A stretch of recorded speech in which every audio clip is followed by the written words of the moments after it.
Hi again. Welcome to J&J Dynasty. That's right. Dynasty! Remember to like, subscribe, make a comment below. It's week 12 and week 12 waivers, waiver time. That's what we're going to be talking about this time. So let's get right into it. I don't have any advertisement, nothing for you guys to put out promotions or anything like that. So let's just get right into a video and talk some Dynasty free agents. A couple guys, I was actually going through some of a list, making a list for one league, and I put down guys on a watch list. So this is what I came up with for Week 12 in this league. I got Josh Reynolds for Detroit, and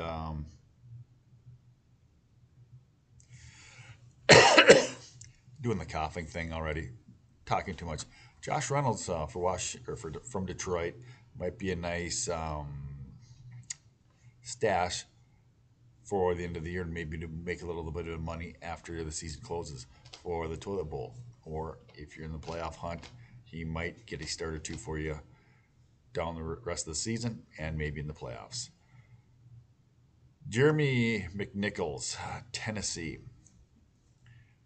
He could come back. He could wind up being the receiving back. If they get down, he could wind up being valuable, but he's out there in some leagues as far as that goes.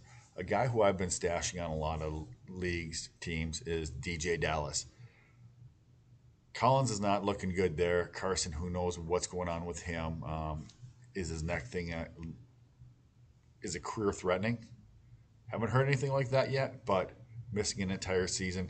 Penny, there's nothing there, so might as well take a chance on DJ Dallas. Keep him on your roster.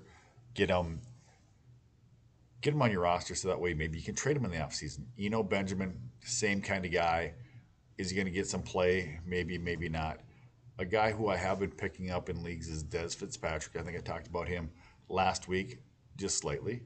So that's one guy. A guy who's really coming on also, or at least starting to get targets with Tyrod, is Jordan Akins. He's going at it hot and heavy, and he's scoring some points. So as far as if you want to take wrong guy. Brevin Jordan. Brevin Jordan is who I was talking about, not Jordan Akins. Oh my word! Let me look at did I put that in there wrong? Just going to double check on the waivers in this league. Yes, Brevin Jordan, not Jordan Akers. The Jordan thing is messing me up, so just want to let you know. But that's we're talking Brevin Jordan. Adam Troutman's been out there in a couple leagues in the last couple weeks, so we want to get on top of that, get him on our IR. He may come back at the end of the year and may be serviceable, depending on which quarterback. If Taysom is the quarterback, I don't want any part of him, right, for the rest of this season. Cole Kmet is trending upwards, so that's a good one. Kenny Nwangu, running back for the Vikings. Cook is down. He may wind up getting some share in that backfield as a third down guy or just split time. He may develop into somebody who you may want to have on your roster going into next year. Alexander Madison is, I think, got 1 year left after this year on his contract. With that being said, there's nothing saying that the Vikings can't move him for something, right? And then Nwangu would be Cook's main backup next year, and he might just wind up being like Madison, a great handcuff for that kind of thing. Cornell Powell, Tylan Wallace, Kylan Hill are all on my radar for watching. Amari Rogers is a guy who I've been stashing and picking up off of waiver wires as much as I possibly can, because next year with Green Bay, they're going to have salary cap issues, but who knows what's going to wind up happening. They wind up letting Adams go, and they keep Rodgers. Well, he could wind up being the number 1 or number 2 wide receiver in Green Bay next year. So that's why I'm grabbing and stashing Amari Rodgers every place I can. So let's go. Philadelphia Eagles and the Miami Dolphins are two good teams for down the stretch. Win some playoff games. Got some good matchups there. So that's what, just a real quick rundown of a list of some guys that are out there that I like. Let's get into this. I can't get this one. Shoot, Sickles. Let's see here. So there's still some quarterbacks out there and a bunch of defenses. Those are the things that are at the top of the list. Daniel Carlson is one of the players who got dropped by week, that kind of stuff. So he's ready to go. Evan McPherson, like we just talked about him just slightly.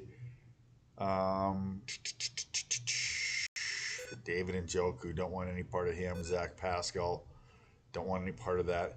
Brandon Bolden, ride the roller coaster with him because if he's not catching a bunch of balls or if he doesn't get into the end zone, he's pretty much worthless. Just going down some of the guys here in the list as far as people that are out there. Duvernay, maybe on Duvernay. I'm still not a fan. Their wide receiver core is going to turn over some this year, but I still think Wallace is going to wind up overtaking Duvernay and being the better receiver there when you get rid of Sammy Watkins and some of these other guys that they have on the roster.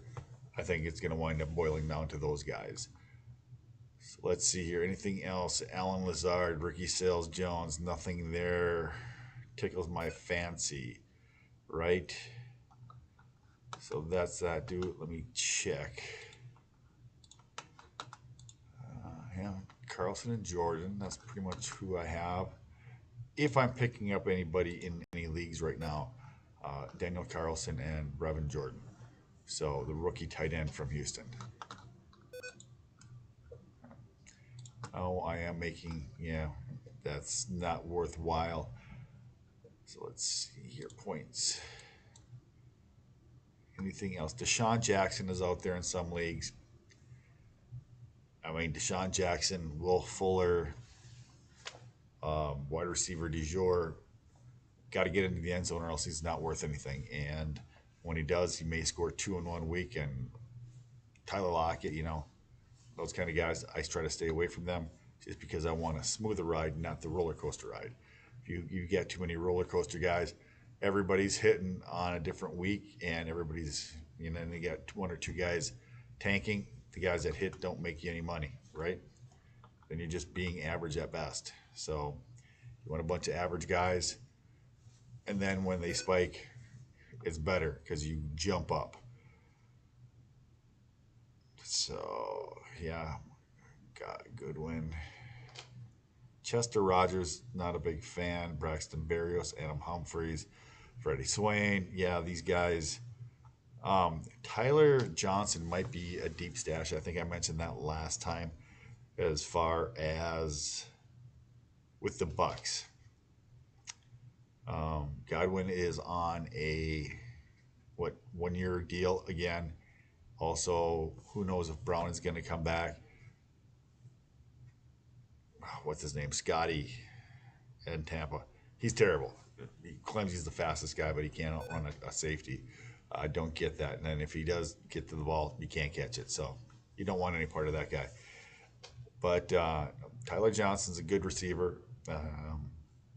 Given the opportunity, given plays, he could be very productive, top 20 production on Tampa Bay next year if you would happen to take Godwin's spot. So that's kind of that. Josh Reynolds, I think I mentioned him already. I think that's pretty much all we have for the video this week. There's not a ton out there on the waiver wire, just to let you know about that. Not a ton of anything out there. So that's a quick rundown. Remember to like and share. Apologize for the lighting. Had to get one out there. So if somebody is watching, or just to get it down on tape and posted prior to waivers this week, those are my opinions. For J&J Dynasty, like, click, share, Put comments in the bottom. Comments button. Hit the button in case I ever go live, right? All that kind of good stuff. So, but tell your family, friends, get your insider knowledge here. I'm crushing it in all the leagues. When we get the other J on, or the other Joker, J and Joker, yeah, Dynasty. Then we'll be pumping out some real content, looking to upgrade some things. So stick with us, keep joining, and keep enjoying, and let's keep going with this. Until then, keep winning.